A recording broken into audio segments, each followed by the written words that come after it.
ఇదిగో త్వరగా వెళ్ళి వీటన్నిటిని అమ్మేసి వచ్చేపో. సరే ఇవ్వండి. ఒక్క అగ్గి పెట్టి కూడా తిరిగి తీసుకురాకూడదు, ఓకేనా? నువ్వు వెళ్ళిరా. అగ్గి పెట్లు కొనండి, అగ్గి పెట్లు.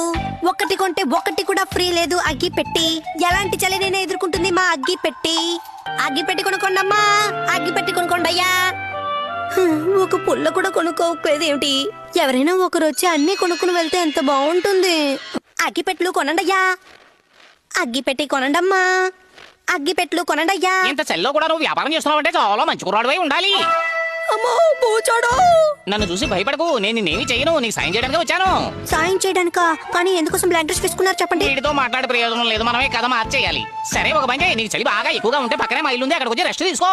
మా ఇల్లు చాలా వెచ్చగా ఉంటుంది. వెచ్చగా ఉంటుందంటే పొయ్యి మీద ఏమైనా పెట్టారా? ఒకవేళ మీ ఇంట్లో చన్నీళ్ళే ఉంటే బాబోయ్. అటువంటిది ఏమీ ఉండదు. ఎందుకులేండి బాబు, నేను మీ ఇంటికి రాను. నీకేమైంది బాబు లే బాబు. నేని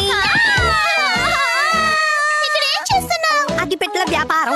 నేను ఒక నిమిషం భయపడిపోయాను. 4 అగ్గిపెట్టెలు కొనుక్కోవచ్చు కదా అంటే. ఏం అక్కర్లేదు. నాకు చాలా ఆకలిగా ఉంది. అమ్మా, తనని మన ఇంటికి తీసుకెళ్లి తినడానికి ఏమైనా ఇద్దాం, ఏమంటారు? వేడికా? సరే పిలుచుకు వెళ్దాం. తీసుకువెళ్ళండి, అందులో నాకేం అబ్జెక్షన్ లేదు. కానీ మెనూలో ఒకటి తగ్గకూడదు చెప్పేసాను బాబు.